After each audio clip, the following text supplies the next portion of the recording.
요한복음 13장 36절에서 38절까지.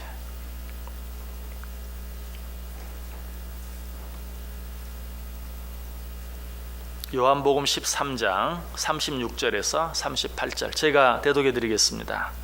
시몬 베드로가 이르되 주여 어디로 가시나이까? 예수께서 대답하시되 내가 가는 곳에 내가 지금은 따라올 수 없으나 후에는 따라오리라. 베드로가 이르되 주여 내가 지금은 어찌하여 따라갈 수 없나이까? 주를 위하여 내 목숨을 버리겠나이다. 예수께서 대답하시되 내가 나를 위하여 내 목숨을 버리겠느냐? 내가 진실로 진실로 내게 이르노니 닭 울기 전에 내가 3번 나를 부인하리라. 아멘. 우리 옆 사람들과 인사하겠습니다. 참 잘 오셨습니다. 큰 은혜 받으시기 바랍니다. 네, 오늘도 정말 잘 오셨습니다. 하나님의 큰 은혜가 오늘 여기 나오신 여러분 모두에게 넘치실 수 있기를 주님의 이름으로 간절히 축복합니다. 자, 오늘 본문을 보면 예수님을 향한 베드로의 질문, 그리고 이 질문에 대한 예수님의 대답이 기록되어 있습니다.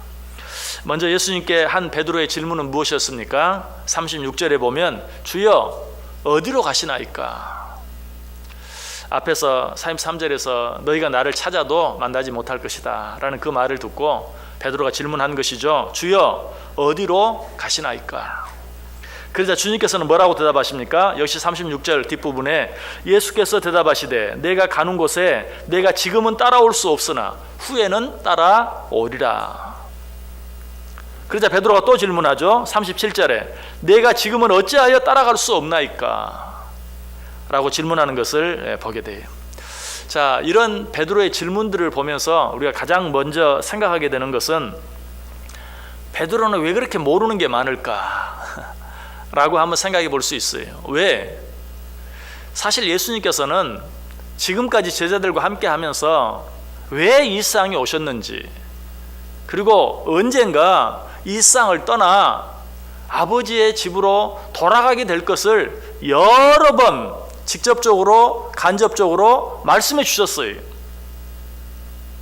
그렇게 말씀해 주실 때는 뭐 하고 있다가 베드로는 지금 엉뚱한 소리를 하고 있는 것이 내가 너희를 떠나갈 것이다 하면 이제 예수님께서 이 땅에 오실 때 처음부터 계획하셨던 것처럼 우리를 위해 십자가에 달려 죽으시고 하나님 아버지의 나라로 돌아가시는구나 라고 알아들어야 되는데 어디로 가시는데요?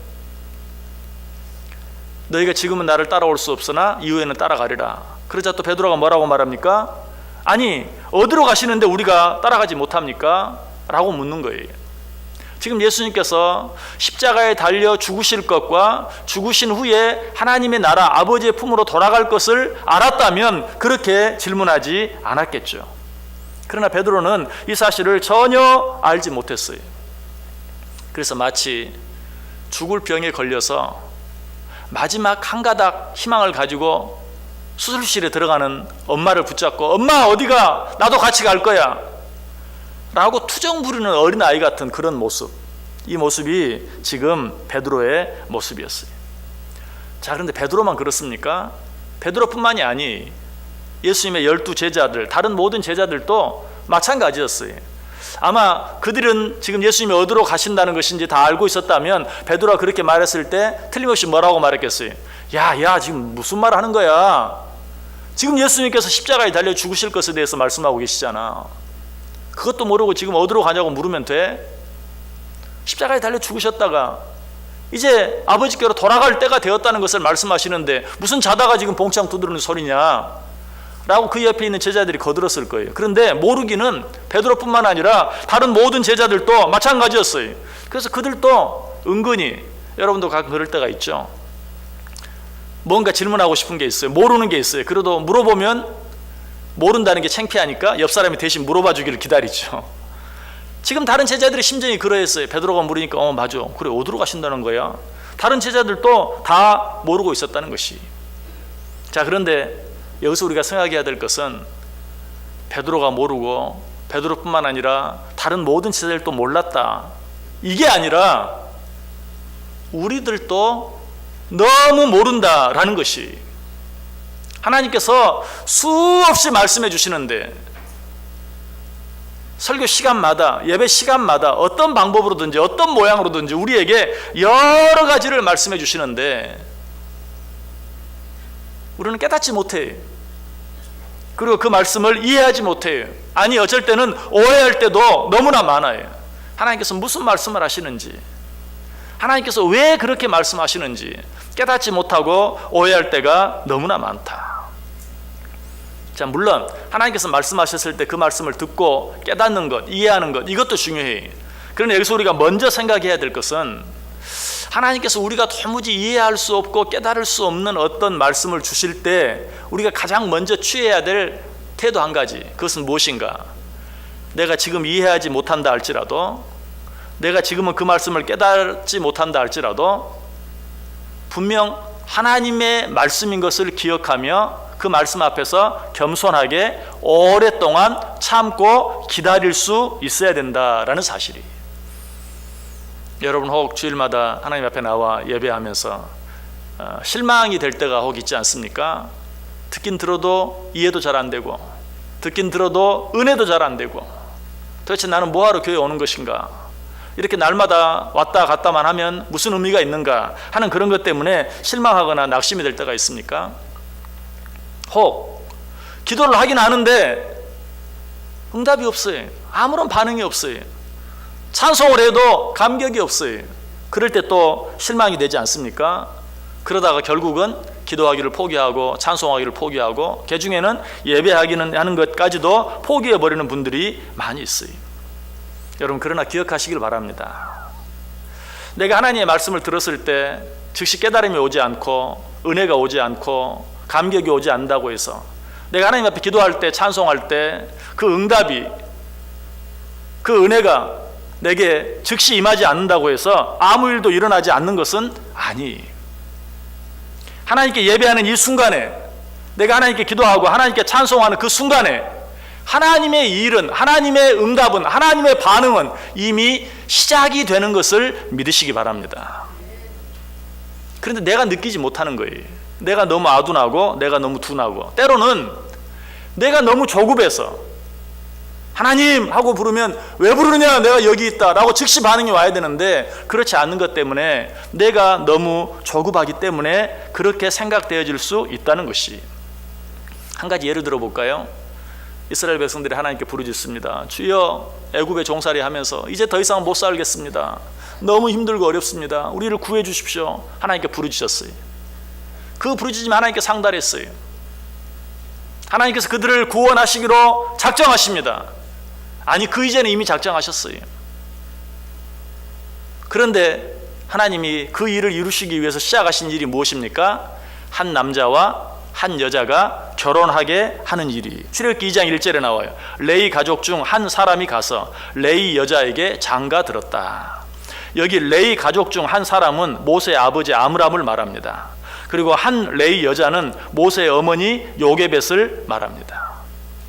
모세의 아버지 아므람과 모세의 어머니 요게벳이 이제 결혼을 했어요. 이스라엘 백성들은 뭐라고? 우리를 건져내 주옵소서. 알았다, 건져내 줄게. 그리고 한 남자와 한 여자가 결혼해. 그 사이에서 누가 태어나요? 누가 태어나요? 그러면 얼마나 좋겠어요. 모세가 태어나지 않고 모세의 형 아론이 태어나요. 그리고 나서 누가 태어나요? 미리암이 태어나요. 뭐 이번에도 모세가 아니 모세의 누나 미리암이 태어나요. 그리고 나서 누가 태어나요? 이제서 모세가 태어나요. 얼마나 답답합니까? 처음부터 모세가 태어나도 앞으로 한참 기다려야 되잖아요. 모세를 통해서 이스라엘 백성 구원하려면. 그런데 모세가 태어나는 게 아니라 아론이 태어나고 미리암이 태어나고 그리고 나서야 모세가 태어나는 것을 봐요. 여러분, 모세뿐만이 아니에요. 하나님이 약속한 믿음의 씨앗 이삭이 태어날 때도 아브라함에게서 이삭이 먼저 태어납니까? 이스마엘이 먼저 태어나요. 그리고 나서야 또 한참 있다가 이삭이 태어나요. 자, 하나님이 그렇게 크게 사용하시길 원하셨던 다윗이 가장 먼저 태어납니까? 아니, 이세 여러 형제들 가운데 막내로 다윗이 태어나요. 요셉은 어떻습니까? 요셉이 가장 먼저 태어났습니까? 아니, 야곱에게서 태어나는데 12아들 가운데 11번째로 태어나요. 참 답답해요. 다른 자녀들은 있어도 그만 없어도 그만. 하나님께서 계획하신 일을 이루어가는 일을 위해서는 이삭이 필요하고 또 요셉이 필요하고 모세가 필요한데 항상 그들은 나중에 끝에 뒤에 태어나는 것을 보게 돼요. 왜 그럴까요? 하나님의 각본이 그렇게 되어 있기 때문에 그래요. 모세를 바로의 궁으로 보내기 위해서는 히브리인 가운데 태어나는 모든 남자아이를 하수에 던지라는 법이 필요해요. 그렇죠. 모세가 바로의 궁에 들어가게 된 이유가 뭐예요? 히브리인 가운데 아들을 낳으면 다 하수에 던져라, 죽여라 라는 그런 법이 있었기 때문에 모세가 나일강 하수에 버려졌고, 결국은 그로 인해서 바로의 공주의 눈에 띄었고, 그래서 궁에 들어가서 바로의 왕자로서 교육을 받으며 자랄 수 있게 되었던 것이에요. 아마 이렇게 말하면 조금 머리가 빨리빨리 돌아가시는 분들은 또 이렇게 말할 거예요. 그러면 꼭 그렇게 그 법이 제정되는 것이 필요하다면 이미 늦은 거 모세의 아버지 아므람과 요게벳을 결혼시킬 때 좀 결혼을 늦게 시켰으면, 뭐 굳이 시간 끊으라고 아론 태어나게 하고 미리암 태어나게 할 필요 없이 결혼을 좀 늦게 했으면 적당한 시기에 모세가 딱 낳았으면 될 텐데 왜 이렇게 일을 복잡하게 합니까? 하나님이 타이밍을 잘 못 맞추신 거네요. 또 이렇게 말할지도 몰라요. 그 하나님 뭐라고, 만약에 그렇게 묻고 따지는 사람이 있다면 하나님 뭐라고 대답할까요? 나에게도 다 생각이 있다.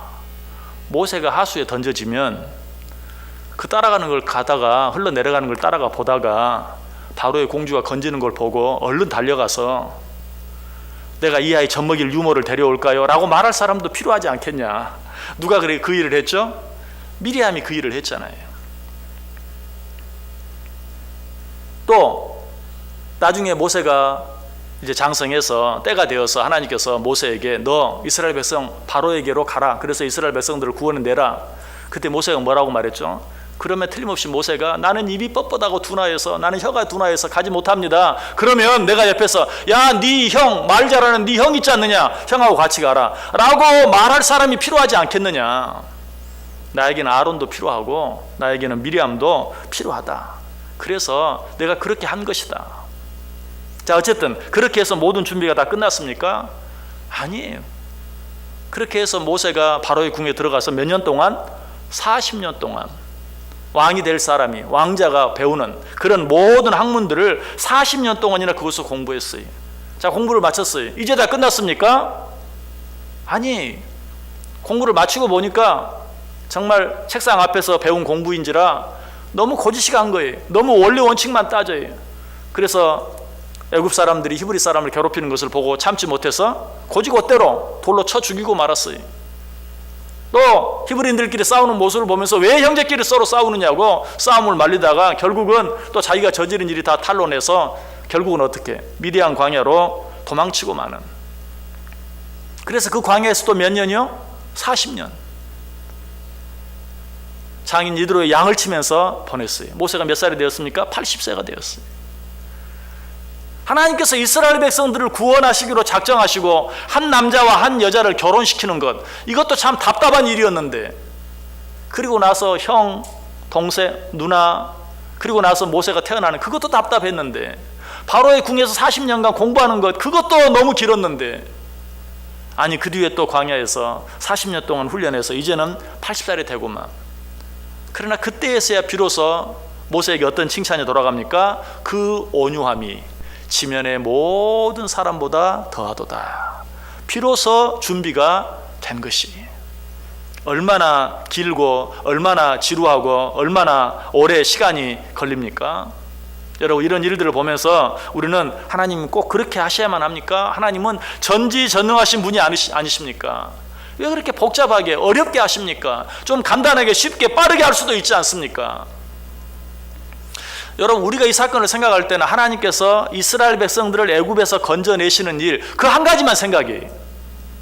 그러나 우리 하나님은 온 세상 천지 만물을 창조하시고 온 세상 천지 만물을 다스리시는 분이, 이 세상에 아무리 중요한 사람이 있다 할지라도 그 한 사람만 위해서 일하시는 것이 아니라 이 세상의 모든 사람, 모든 백성들을 위해서 일하시는 분이, 아까 말씀드렸던 것처럼 모세만 필요한 것이 아니라 아론도 미리암도, 하나님께서는 그 모든 자들을 당신의 일과 당신의 뜻을 위해서 사용하시기를 원하시는 것이, 바로가 히브리인들에게 아들이 태어나면 다 죽이라고 명령했던 그 산파들도 마찬가지. 여러분, 우리가 일상을 살아가면서 정말 너무나 힘들고 어려운 일들을 겪으면서 살아갈 때가 참 많아요. 또 우리로서는 도무지 감당할 수 없는 어떤 불의한 요구들, 이런 것들 앞에서 우리는 갈등할 때가 참 많아요. 그때마다 우리는 누구를 통해서, 이 히브리 산파들을 통해서 교훈을 받아요. 바로 왕을 두려워하지 아니하고 하나님을 더 두려워했던 그 히브리 산파들. 만약에 그런 과정이 없었다면 우리는 그런 일들 속에서 누구를 통해 은혜를 받겠어요? 없어요. 그러나 불필요한 것처럼 보이고 복잡하게 보이는 그런 여러 가지 일들을 통해서, 맞아, 히브리 산파는 그때 그렇게 했지, 우리는 그 사실을 통해서 은혜를 받게 되는 것이. 특별히 우리 부모들의 가장 힘들고 어려운 일은 무엇입니까? 자녀들이 겪는 아픔, 고통, 이런 일들 앞에서 부모들은 가장 힘들고 어려워요. 그럴 때는 또 누구를 통해서? 사랑하는 아들을 갈상자에 넣어서 나일강에 던져버릴 수밖에 없는 어머니 요게벳을 통해서, 그때의 그 마음을 통해서 우리는 위로를 받고 또 힘을 얻게 되는 것이. 모세를 낳아 석 달을 키웠지만 그 울음소리가 너무 커서 더 이상 숨길 수 없게 되었을 때 그를 갈상자에 넣어 나일강에 띄우는, 그러나 그 일을 통해서 우리가 얻는 은혜는 무엇입니까? 그로 말미암아 그 아이가 바로의 공주에게 발견되어지고 바로의 궁에 들어가서 왕자의 교육을 받을 뿐만 아니라 친어머니의 품에 안겨서 친어머니의 젖을 먹으며 자라갈 수 있게 된, 목숨만 건져도 감사할 판인데 정말 합력해서 선을 이루시는 그 하나님의 은혜를 우리는 그 과정을 통해서 또 깨닫게 되는 것이. 이 세상을 살면서 또 우리가 얼마나 힘들고 어려운 시간이 많이 있습니까? 그러나 그런 삶을 살아가면서 우리는 또 어떤 위로를 받습니까? 모세가 바로의 궁에서 도망 나와 미디안 광야에서 보냈던 40년 생활, 미디안 광야에서 보낸 모세의 40년 생활은 마치 시간이 멈춰버린 것 같은, 아무것도 더 나아지는 게 없는, 아무리 좋게 생각해도 제자리 걸음. 그러나 모세의 나이는 어때요? 40에서 50, 50에서 60, 60에서 70, 70에서 80이 되는, 도무지 더 나아진다고 말할 수 없는, 무엇을 바라고 기대할 수 없는, 아무리 좋게 말해도 시간이 정지해버린. 그러나 그 시간을 통해서 우리는 어떻습니까? 그 시간을 통해서 모세가 정말 이 지면에서, 이 일상에서 그 어떤 사람과도 비교할 수 없는 그 온유함이 지면의 모든 사람보다 더한 사람으로 발전되어가는, 변화되어져가는, 그로 인하여 하나님이 쓰시기에 합당한 사람으로 만들어져가는 그 모습을 보면서 우리는 나에게 정말 모든 시간이 정지해버린 것 같고 하나도 더 나아지는 일이 없는 것 같은 그런 상황 속에서도 하나님이 나를 만들어가고 계신다는 소망을 얻게 돼요. 은혜를 얻게 돼요. 그로 인해 하나님 앞에 감사할 수 있게 되는 것이. 여러분, 만약에 그런 복잡한 과정이 다 생략되어 버렸다면 하나님은 좀 간단하게 일하시면 안 됩니까? 하나님은 좀 쉽게 일하시면 안 됩니까? 하나님은 좀 빠르게 일하시면 안 되나요? 그렇게 질문하는 우리들에게 하나님께서는 내가 이 사람을 통해서는 너에게 이런 교훈을 주기 위해서, 또 이 사건을 통해서는 너에게 이런 은혜를 주기 위해서, 하나님께서 그토록 우리 눈에 보기에 더디게, 우리 눈에 보기에 정말 시간이 오래 걸리는 것처럼 답답하게 느껴질 정도로 그런 일들을 해 나가시는 모습을 우리가 보게 되는 것이. 바울 사도도 이 사실을 느껴서야 깨달았어요. 그래서 그가 뭐라고 고백합니까? 빌립보서 3장 4절 이하에서 나도 육체를 신뢰할 만하며 만일 누구든지 다른 이가 육체를 신뢰할 것이 있는 줄로 생각하거든 나는 더욱 그러하리니 나는 8일 만에 할례를 받고 이스라엘 족속이요 베냐민 지파요 히브리인 중에 히브리인이요 율법으로는 바리새인이요 열심으로는 교회를 박해하고 율법의 의로는 흠이 없는 자라. 그러나 무엇이든지 내게 유익하던 것을 내가 그리스도를 위하여 다 해로 여길 뿐더러 또한 모든 것을 해로 여김은 내 주 그리스도 예수를 아는 지식이 가장 고상하기 때문이라. 이제는 내가 가졌던 그런 모든 나 자신의 어떤 조건, 자격, 환경, 이런 것들이 나는 최고인 줄 알았다. 그러나 알고 보니 그런 것들은 아무것도 아니다. 오히려 나 자신이 얼마나 부족하고 얼마나 연약한 자인가 하는 것을 깨닫게 하기 위하여 그런 시간을 지나왔을 뿐이다. 우리가 바울을 통해서 은혜를 얻는 이유가 무엇입니까?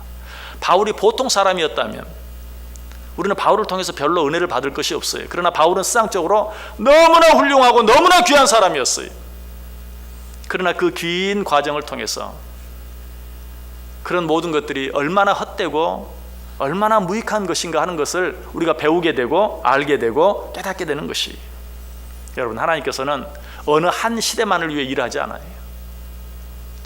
자, 우리가 살고 있는 이 시대만을 생각하면 왜 하나님이 이렇게 하지 않으실까? 이렇게 하면 될 텐데. 그러나 하나님은 이 시대만을 위해 일하지 않아요. 인류의 전 역사를 위해 일해요. 나 개인만 생각하면 하나님이 왜 이렇게 해주지 않으실까? 왜 나를 도와주지 않으실까? 내가 지금 기도하는 이 기도에 왜 즉시 응답해 주지 않으실까? 그러나 하나님은 나 한 사람만을 위해서 일하지 않아요. 태초부터 인류의 마지막 그날까지 이 세상에 존재하는 모든 자들을 위하여 빈틈없이 일하고 계세요. 그 과정 속에서 때때로 어떤 일들이 좀 더디게 느껴질 때도 많이 있어요. 어쩔 때는 그 일이 나에게 손해 되어지는 것처럼 보일 때도 있어요. 그러나 하나님 그렇게 하심으로 인류의 모든 사람들을 위하여 또 이 세상에 있는 모든 사람들을 사용하시는, 그야말로 합력하여 선을 이루어 가신다는 사실이, 여러분, 하나님께서 좀 더디게 느껴지시는 이유가 무엇입니까? 그것은 내가 너무 이기적으로 생각하기 때문에 그래요. 나 한 사람만 생각하기 때문에 그래요. 지금 내 앞에 펼쳐지는 일만 보기 때문에 그래요. 그러나 하나님은 온 세상을 위해서, 세상의 모든 나라를 위해서, 세상의 모든 백성들을 위해서 하나님은 일하고 계세요. 그러므로 지금 내 눈에 보기에 좀 이해가 안 되고 더디게 보이고 답답하게 보이는 일들이 있을 때 우리는 뭐라고 고백해야 될까요? 다윗이 고백한 고백이 우리의 고백이 될 수 있어야 돼요. 다윗은 이렇게 고백했어요. 시편 139편 6절에서 이 지식이 내게 너무 기이하니 높아서 내가 능히 미치지 못하나이다. 하나님 왜 이러십니까? 이게 아니고 하나님의 뜻을 내가 어떻게 헤아릴 수 있겠습니까? 나는 한 집안의 가장으로서, 한 집안의 엄마로서 몇 되지 않는 자녀들의 일만 생각해도 이렇게 머리가 아프고 골치가 아픈데, 이놈 생각하려고 하니까 저놈이 걸리고 저놈 생각하려고 하니까 이놈이 걸리는데, 이 세상 온 나라, 온 민족, 온 역사를 다 다스리고 주관하고 통치하시는 하나님 얼마나 복잡하시겠습니까? 내가 그 생각을 어떻게 다 이해할 수 있겠습니까? 어떻게 다 깨달을 수 있겠습니까? 나는 그저 하나님을 찬양할 뿐입니다. 또 다윗은 이렇게 고백하죠. 시편 139편 17절 18절에 하나님이여 주의 생각이 내게 어찌 그리 보배로우신지요 그 수가 어찌 그리 많은지요 내가 세려고 할지라도 그 수가 모래보다 많도소이다. 여러분 혹시 바둑 좋아하는 분 계세요? 바둑 좋아하는 분들은 이렇게 이제 뭐 TV에서 바둑 하는 거 이렇게 자주 보시겠죠? 자, 그런 걸 보면 어때요? 가끔 내가 도무지 이해할 수 없는 곳에 바둑돌을 놓는, 조은현이 바둑을 하나 놓는데 나는 생각할 수 없는 곳에 바둑을 놓습니다. 그때 여러분 어떻게 생각합니까? 에이 저게 뭐야? 그렇게 생각합니까? 저게 뭐지? 무슨 수가 있길래? 어떤 기가 막힌 수가 있길래 저기에 놨을까? 나는 이해가 안 돼. 나는 몰라요. 하지만 누가? 조은현이 두기 때문에 틀림없이 내가 생각하지 못한 기발한 수가 있을 것이다 하는 기대를 갖게 되는 거예요. 물론 인간은 실수할 때도 있죠. 그럼 하나님은 그렇지 않아요. 자, 하나님이 나로서는 도무지 이해할 수 없는 일을 하십니다. 그때 여러분 어떻게 하시겠습니까? 하나님 도대체 왜 이렇게 하시지? 얼마나 큰 교만인지 몰라요. 하나님, 당신의 생각이 어찌 그리 많은지요. 내가 어찌 그 당신의 생각을 다 헤아릴 수 있겠습니까? 나는 오히려 찬양할 뿐입니다. 그리고 한 걸음 더 나아가서 뭐라고 기도해야 합니까? 시편 119편 18절에 나오는 기도처럼 내 눈을 열어서 주의 율법에서 놀라운 것을 보게 하소서. 내가 못 볼 뿐입니다. 내가 깨닫지 못할 뿐입니다. 하나님, 이 아둔한 자의 눈을 열어서 하나님의 그 크고 놀라운 뜻을 보게 해 주옵소서. 깨닫게 해주옵소서라고 기도할 뿐이라는 것이. 여러분, 우리가 그렇게 하면 하나님 절대 우리를 책망하지 않아요. 여러분, 우리가 하나님의 뜻을 다 깨닫지 못하는 것 하나님이 절대로 책망하지 않습니다. 오늘 베드로가 하나님의 뜻을 전혀 깨닫지 못했을 때, 주님의 뜻을 전혀 깨닫지 못했을 때 어디로 가시는데요? 왜 나는 갈 수 없는데요? 라고 물을 때도 주님께서는 그저 책망만 하지 않았어요. 오히려 위로해 주시고 격려해 주십니다. 36절 뒷부분 보세요. 내가 가는 곳에 내가 지금은 따라올 수 없으나 후에는 따라오리라. 그래, 네가 지금은 모르는 게 당연하다. 그리고 내가 지금 어디로 간다고 말해도 넌 몰라. 하지만 알게 될 거야. 자, 다시 이제 뭐 죽을지 살지 모르는 마지막 순간에 술실에 들어가면서 엄마 어디가? 나 같이 갈 거야. 아니야, 지금은 같이 갈 수 없어. 어디 가는데? 지금은 말해줄 수 없지만 나중엔 알게 될 거야. 여러분, 이게 우리 주님의 마음이, 이게 하나님의 마음이. 우리 위로해 주세요. 내가 가는 곳에 내가 지금은 따라올 수 없으나 후에는 따라오리라. 여러분, 실제로 베드로가 어때요? 오늘 말씀 속에 나오는 것처럼 결국은 예수님을 3번이나 부인하고 말았어요. 네가 지금은 나를 따라올 수 없다는 말이 무슨 말이? 내가 십자가를 지러 가는데 너 나 따라오지 않아. 너 나 버리고 도망갈 거야. 그걸 꼭 예수님이 직접 입으로 얘기해야 되겠어요?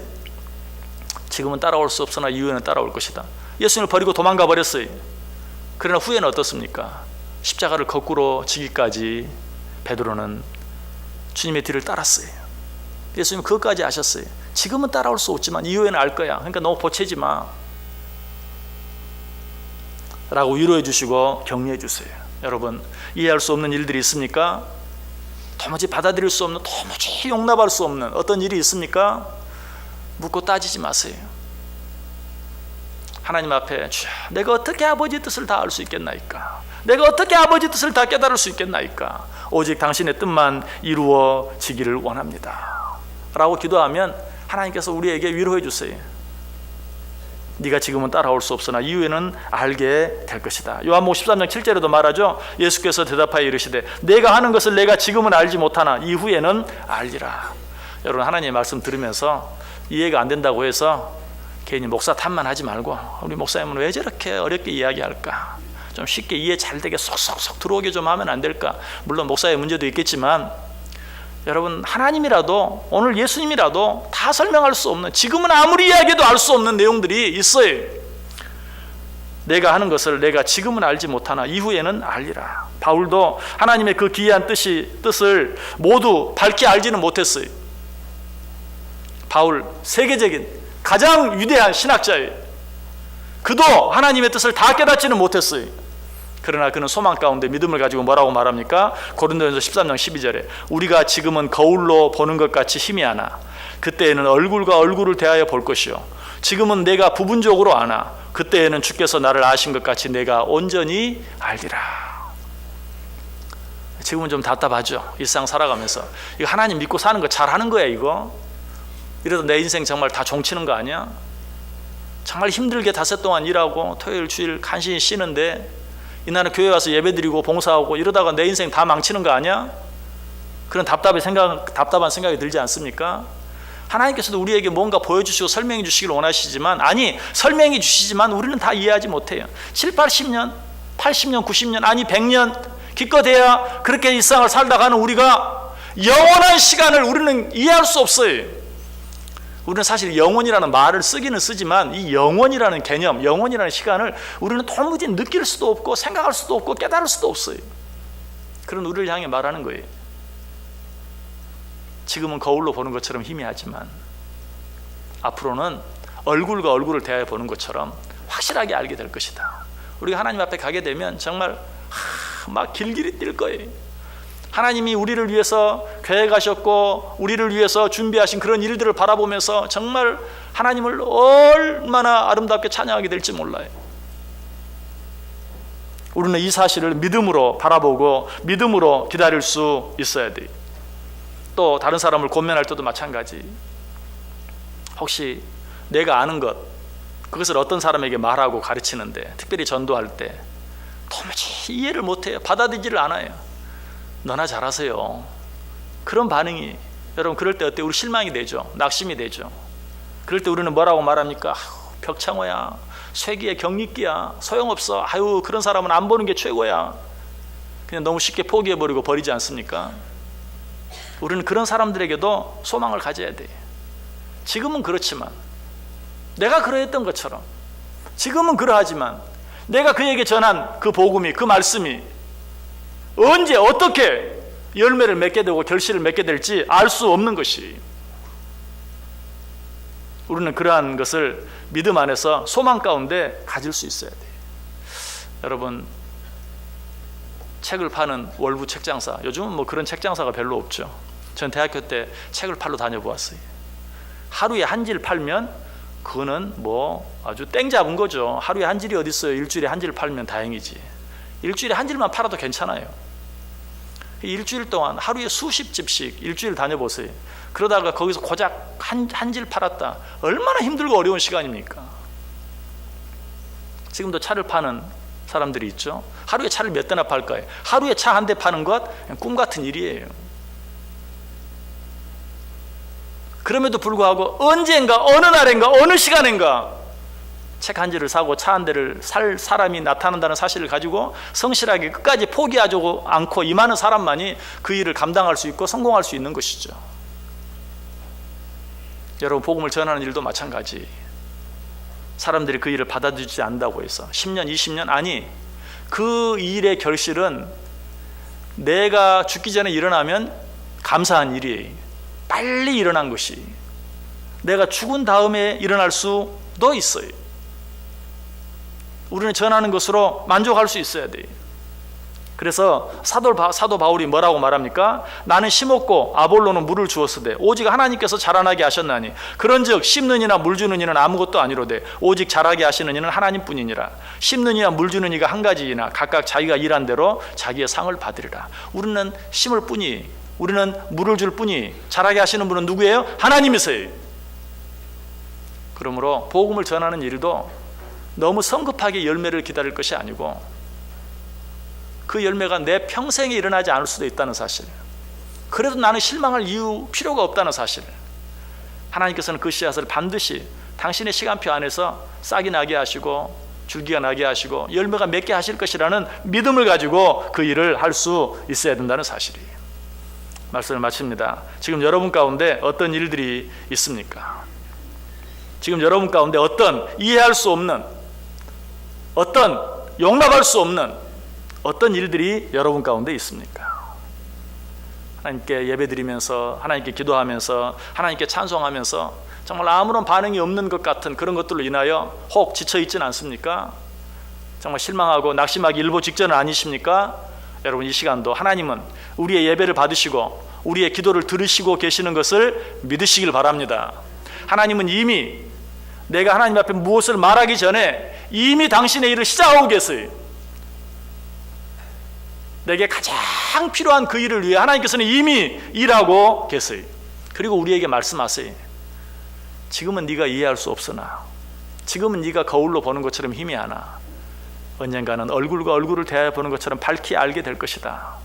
네가 지금은 따라올 수 없으나 이후에는 따라오리라 라는 이 주님의 약속, 이 주님의 말씀 생각하고 실망하지 말고 낙심하지 말고, 자녀들이 부모에게 무슨 말을 하면 그때는 안 돼! 라고 말한다 할지라도 이미 부모는 그 말을 들었고, 그리고 그 말을 어떻게 들어주는 것이 가장 좋은 것인가를 생각하고 있다는 사실을 믿는 자녀가 있다면 그 자녀는 아무것도 잃지 아니할 것이, 그러나 조급함으로 말미암아서 더 많은 것들을 잃어버리는 자녀들이 너무나 많아요. 안타까운 일이. 우리는 어떻게 신앙생활하고 있습니까? 하나님께 기도하셨습니까? 하나님은 이미 움직이고 계십니다.